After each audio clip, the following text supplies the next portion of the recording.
Hey, my name is Rowan Smith and I want to welcome you to the Training for Trekking podcast.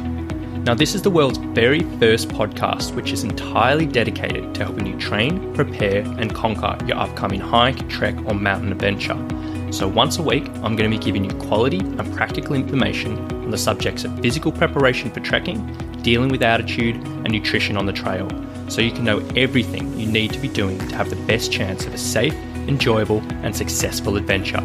So now you know what you're in for, let's get into today's episode. So welcome to episode number 2 of the Training for Trekking podcast. Now today I'm going to be talking about the single most common issue that I hear from my trekkers and my hikers, which affects them on the trail, and something that's really frustrating for many people because it can take a lot of the enjoyment and a lot of the fun and a lot of the excitement out of an everyday adventure and just turn it into a real hassle, and that is the dreaded hiker's knee.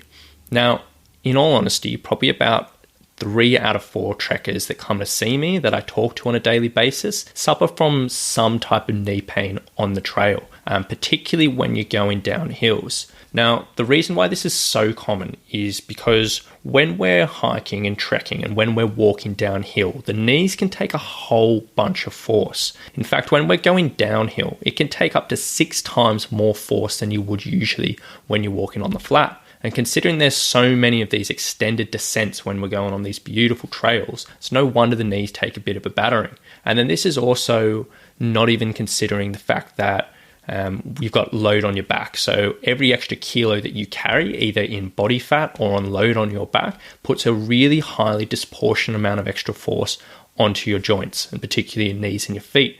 So even if you're having 10 kilos, 15 kilos, up to 20 kilos on your back, this can absolutely grind your knees down, and it is not much fun at all. Now, the reason why we're talking about this today is because it affects so many people, but also because for me in my past, I've had to deal with this with quite a few of my clients. Now, in particular, teaching story I always use is my girlfriend Ali, and so she's had a real long history of knee pain.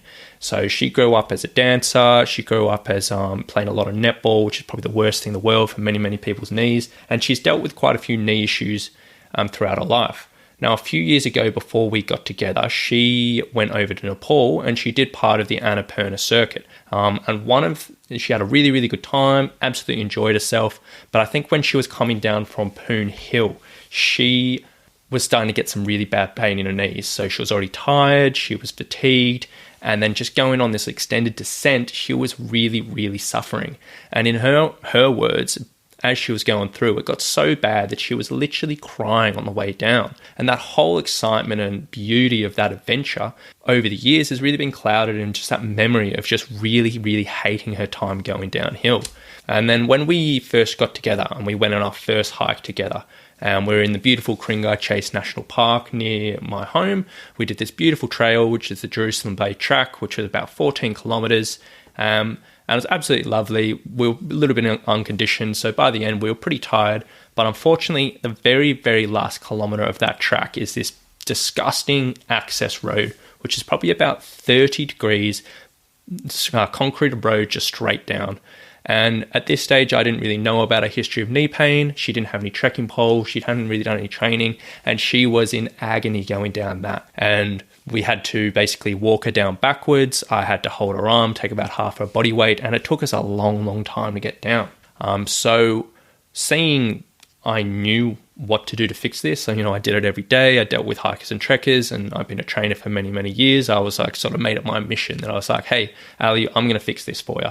And if you've ever tried to train or do any physical activity with a partner, that's a bit of a touchy subject. But seeing it was such an issue for her, she actually let me help her. And so today we're going to be talking about the process which I've used for Ali to help fix her knee pain, but also not only for her, but for dozens and dozens of my other clients who have gone out on the trail and they've suffered. And this is what we're going to be talking about today. So there's a 3-step process I take my clients through to help them with their knee pain, and we're going to be working through that right now. So to start with is the first thing I look at is mobilization. So a really short anatomy lesson here. In the body, your joints in general want to do one of two things. They either want to be stable or they want to be mobile. Now, your knee joint is a joint that really wants to be stable. So as opposed from the usual flexing and extending that it does day to day, there doesn't really want to be too much more movement through that joint. There'll always be a little bit, but we more or less want to minimize that. On the other hand, there's your ankles and your hips. They both want to be mobile, meaning they want to have quite a big range of motion. They want to move freely and just do what they need to do. Now, unfortunately, for 90% of the population, both the ankles and the hips tend to get really, really tight. And unless you have a history of hypermobility or you had a history of ankle injuries, this is probably going to be you. This is caused from a whole bunch of different things. So from the hips, it's just from sitting down all day at our desk, on the couch, in the cars. From our ankles, it's from wearing, most people are wearing some type of heeled footwear, like guys and girls these days, from wearing flip-flops, from running, from dancing, a whole bunch of different things. But basically, these joints tend to get really, really tight. And what happens is when we're walking or doing any type of movement, if the body can't find movement in these joints, which should be mobile, it'll try and find movement somewhere else. And what happens, it'll allow more movement through the knee joint, and that is often a really, really big cause of pain. So in order to help fix this, if the clients do show that they have a tight ankles or tight hips, it's a really put a big emphasis on loosening this up. So if this is you really need to put a bit of emphasis here. So I usually do that through 3 different ways. So number 1 is through regular foam rolling or self-myofascial release. So most people, I'm sure, have seen foam rollers at home or in the gym. They're really, really effective at just helping release the muscles. There's a little bit of debate about how they actually work, but basically everyone knows they work, but maybe the science behind it is a little bit confusing. But, we don't need to talk about that today. But basically spending a little bit of time each day foam rolling the calves and also getting into the hips. Sometimes if it's a bit tough to do that, you can do with a tennis ball or a lacrosse ball, or if you're out hiking and you know that they're really, really tight, you can literally get your water bottle and do exactly the same thing, and that can help release it. On top of that is regular stretching. So the standard stretching, which I'm sure you've done in the past, which is all pretty old school, just finding a nice stretch and holding that. Trying to do regular stretching for there. So most people's idea of stretching is maybe doing 20-30 seconds after a workout, which might feel good but doesn't really do so much. But trying to do maybe 2, 3, 4 times a week of holding these stretches for at least a minute at a time for a couple of times. So particularly, as I said, in the calves and the hips, and this can go a long way. And then third is one that's really, really neglected from hikers, trekkers, and any type of mountain athletes, is warming up before you exercise. So most people, when they're hitting the trail, they'll just literally start walking and getting into it. But if you have a history of knee pain, you really need to be aware that that's not a good thing. And you're going to be putting a lot of pressure into these joints in these first few minutes of you walking. So spending 5 minutes before at the trailhead, before you actually start walking, stretching out these muscles is going to go a long way for you. So that's step number 1, and that applies to the majority of people. As I said, unless if you've had a history of hypermobility, you probably know who you are, and that might not be so relevant for you. But for most people, that's going to be pretty spot on. Step number 2 is then we want to strengthen the supporting muscles. So this is quite often, again, neglected in a hiker's preparation. Strength training as a whole is usually pretty undersold and underutilized, but it's probably the single most significant thing you can do to help reduce pain on your knees. So what I mean by this is the stabilizing muscles, which are the quadriceps, the hamstrings, and the glutes. They all need to be strengthened. If they're not strong enough and they fatigue too early on the trail, they won't be able to protect the joints as you go in the downhill. So you really need to get serious about this. So exercises which I always prescribe to my clients for the glutes are going to include mini band walks, which involve putting a rubber band around your knees and doing little crab walks, glute bridges, which involve you lying on the floor and pushing your hips up to the air, single leg deadlifts, which are glutes and hamstrings, but they're very, very effective for strengthening this up. And then also things like deadlifts, so Romanian deadlifts or normal deadlifts.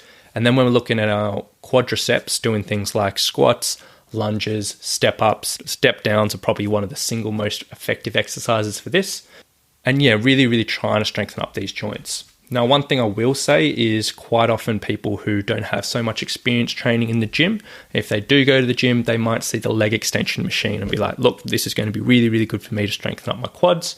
I would say that's probably not the best thing to be doing if you do have knee pain, mainly for the fact that For a whole bunch of technical reasons, a leg extension puts a fair amount of pressure through your knee joint.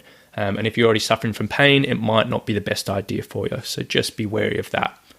Once you've strengthened the joint, so I usually recommend doing, for all hikers and trekkers, trying to do 2 strength sessions through the week. And that doesn't have to be in the gym, I might add. Like a lot of these exercises you can do at home. It's very, very achievable. But once you have put all that into action, then the third step is to get your equipment right. So I'm not huge into talking about equipment, and I'm not going to be talking about a huge amount on this podcast, but the 2 things that we do need to be aware of when it comes to knee pain, number 1, trekking poles are an absolute must.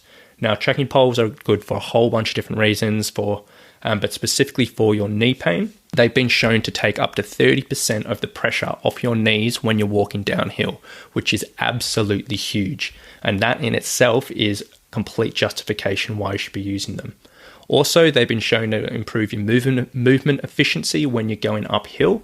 So what that means is it's going to reduce the fatigue on your muscles, so it's going to allow them to stabilize a little bit longer. And it also is going to improve your balance. So the slips, falls, stumbles, sometimes they can put a bit of extra pressure through your knee. So minimizing that in any way possible is always going to be a good thing. And then secondly is if you are wearing boots, you want to be getting them fitted by an expert. So these days, internet shopping is so easy and you can just get things at a click of a button. Really, really not a good idea when it comes to your boots. The same as if you're just helping yourself in a shop and you might be feeling shy and not wanting help from the attendant.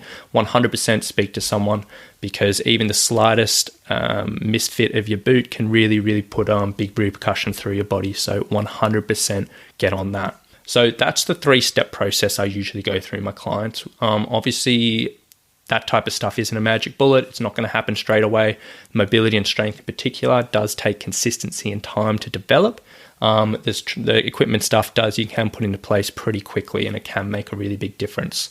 One extra bonus tip, which I tend to get my clients to do, is a hiking technique that's something called the heel push. And this is really, really effective when you're going up hills, when sometimes you can take a fair bit of pressure in your knees and a lot of fatigue in your legs. So when you're in the gym environment, there's a particular, when you're doing squats or step-ups or lunges, a particular cue most people will tell when you're trying to teach it is to try and push through the heels and not through the toes. And the idea behind that is that gets the hamstrings and the glutes doing a little bit more work when you're pushing through the heels. But if you're pushing through the toes, that's just going to put a lot of pressure in your knees. And this is exactly the same thing as when you're going up hills and stairs on the trail. So if you're going up a stair on a trail, try to plant your heel as opposed to walking up on your toes. And if you're going up hills, try to plant your heel again as opposed to just being up on your toes all the time. Even that one simple change can make a huge, huge, huge difference on the trail. And I really, really recommend you trying it out. Particularly if you're doing stair sessions in your training and you're doing lots and lots of stairs, this is really, really important to do. So all of those things, in my eyes, are very, very, very effective for preventing knee pain on the trail. And it's not just in my opinion, but it has been proven time and time and time again with my clients. So I highly, highly recommend you give it a go. Now, obviously, that is a lot of information to take in. And if you don't have so much of experience with the strength training side of things or the mobility side of things, you might really not know how to apply this and put this into action. But I've got you there, so do not worry. A little while ago, when I first realized this was such a problem and I realized the solutions out there weren't really so great, I developed this ebook, which is called the Hiker's Knee Prevention Guide, which I give out to my people on the internet for free. Basically, it talks about all the stuff we talked about today, but then at the end, it has a 12-week training program, which focuses on the mobility and the stability side of things. So that not only gives you structure, not only gives you direction in your training, but also gives you progression. So over 12 weeks, you're not just doing the same things over and over and over again, and the body's not really getting better, but it improves over the weeks and makes it tougher and helps your body develop. And from all the feedback I've gotten from this program so far since I've released it, everyone said who's actually gone through the program, they've said it's really, really helps. So I very much recommend that to you, and it'll be available down in the show notes to download completely for free. So help yourself to it there. But I think that's about it for today. So I really hope you've gotten a bit of information around there. If you do have knee pain, I hope that's going to help you. And if you know anyone who suffers from that on the trail, I highly recommend you pass this on to them, because these adventures and these hikes, these treks and everything, they're such an amazing time, but you don't want it to be clouded in pain. So I really hope this can help you, and I hope you can take away from it. So that's enough from me today. Thanks for stopping by, and we'll talk to you soon. Bye.